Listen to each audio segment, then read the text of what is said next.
வணக்கம் and welcome to meals and memories. இன்றைக்கி நம்ம மீல்ஸ் அண்ட் மெமரிஸில் ரொம்ப ஹெல்த்தியான ஒரு பிரேக்ஃபாஸ்ட் ரெசிபி தான் பார்க்க போகிறோம்.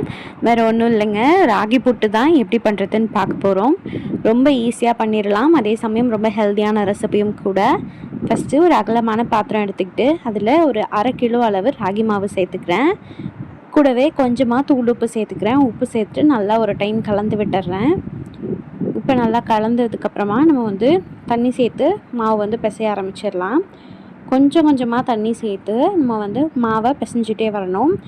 ரொம்ப திக்காக பிசையணும்னு அவசியம் இல்லை. மாவு நல்லா ஈரப்பதமாக வர வரைக்கும் நம்ம பிசைஞ்சு எடுத்துக்கிட்டால் போதுமானது. நீங்கள் இந்த வீடியோவில் பார்க்குற மாதிரி கொஞ்சம் கொஞ்சமாக தண்ணி சேர்த்துக்கிட்டு இந்த மாதிரி கைக்கு நடுவில் நல்லா இந்த மாதிரி கலந்து விட்டுக்கிட்டே வாங்க.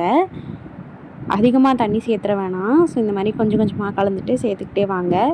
இப்போ பாருங்கள், இந்த அளவுக்கு மாவு நல்லா ஈரப்பதமாக வர அளவுக்கு நம்ம பிசைஞ்சிக்கணும். இங்கே பாருங்கள், மாவை கையில் இந்த மாதிரி பிடிக்கும்போது நல்லா பிடிக்கிற மாதிரி வரும். அதுதான் கரெக்டான பதம். கைக்கு நடுவில் நம்ம அந்த பிடி கொழுக்கட்டை பிடிப்போம் இல்லையா, அப்படி பிடிக்கும்போது நல்லா பிடிக்கிற மாதிரி வரும். இங்கே பாருங்கள், இதுதான் கரெக்டான பதம். இப்போது நம்ம இதே மாதிரி எல்லா பிடிச்சதையும் நல்லா உடச்சி விட்டுட்டு எந்த கட்டிகளும் இல்லாமல் நல்லா எல்லாத்தையுமே உடச்சி விட்டுருங்க. அடுத்ததாக நம்ம ஒரு இட்லி பாத்திரத்தில் இட்லி துணி வச்சுட்டு நம்ம கலந்து வச்சுருக்கோம் இல்லையா அந்த புட்டு மாவு, அதை நம்ம இட்லி துணியில் சேர்த்துக்கலாம். நான் கீழே ஒரு தட்டு மேலே ஒரு தட்டுன்னு 2 தட்டுலேயுமே சேர்த்துக்கிறேன்.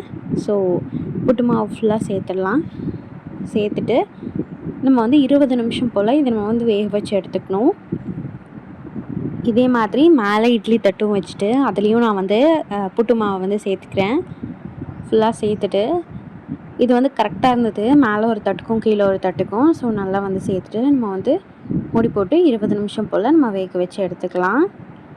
இப்போ பாருங்கள், 20 நிமிஷம் ஆகிடுச்சு. அடுப்பு ஆஃப் பண்ணிவிட்டு நம்ம ஓப்பன் பண்ணால் மாவே எப்படி நல்லா கலர் சேஞ்ச் ஆகிருக்கு பாருங்கள். இதுதான் கரெக்டாக வந்திருக்குன்னு அர்த்தம். நல்லா டார்க்காக எப்படி வந்திருக்கு இல்லையா, இதுதான் கரெக்டான பதம். இப்போ நம்ம இதை ஒரு அகலமான பாத்திரத்தில் மறுபடியும் மாற்றிக்கலாம். இங்கே பாருங்கள், கலரே நல்லா டார்க்காக திக்காக இருக்குது. பார்க்கவே நல்லா வந்திருக்கு இல்லையா. இப்போது நம்ம கூடவே தேங்காய் சேர்த்துக்கலாம். நான் 2 பெரிய மூடி தேங்காயை நல்லா துருவிட்டு அதை நான் சேர்த்துக்கிறேன்.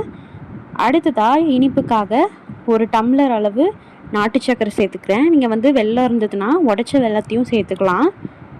அப்புறம் இது எல்லாத்தையும் நம்ம ஒரு கரண்டியோ இல்லை கையோ வச்சுட்டு நல்லா கலந்து விட்டுருங்க. ஆரம்பத்தில் சூடாக இருக்கும், ஸோ அதனால கரண்டி வச்சு கலந்துக்கோங்க. அப்புறமா கை பொறுக்கிற சூட்டுக்கு வந்ததுக்கப்புறமா கையை வச்சே கலந்து விட்டுக்கலாம். இது மார்னிங் பிரேக்ஃபாஸ்ட்டுக்கு செஞ்சு கொடுங்க. ரொம்ப ஹெல்த்தியான ரெசிபி. குழந்தைங்க பெரியவங்க எல்லாருமே விரும்பி சாப்பிடுவாங்க. கண்டிப்பாக இந்த மெத்தடில் இதே அளவுகளோடு செஞ்சு பாருங்கள். செஞ்சு பார்த்துட்டு எப்படி இருந்துச்சுன்றதை கமெண்ட்ஸில் சொல்லுங்கள். ரொம்ப ஃபில்லிங்காக இருக்கும், அதே சமயம் ரொம்ப ஹெல்த்தியான ரெசிபியும் கூட. இந்த ரெசிபி கண்டிப்பாக உங்களுக்கு ரொம்ப பிடிச்சிருக்குன்னு நம்புகிறேன். பிடிச்சிருந்துச்சுன்னா இந்த வீடியோக்கு ஒரு லைக் போட்டுட்டு நம்ம சேனல் மீல்ஸ் அண்ட் மெமரிஸை சப்ஸ்கிரைபும் பண்ணிவிட்டு பக்கத்தில் இருக்க பெல் பட்டனையும் கிளிக் பண்ணிக்கோங்க. அப்போ தான் நான் அடுத்தடுத்து போடுற வீடியோஸ் வரும். இன்னொரு இன்ட்ரெஸ்டிங்கான ரெசிபியோட சந்திக்கலாங்க. பை.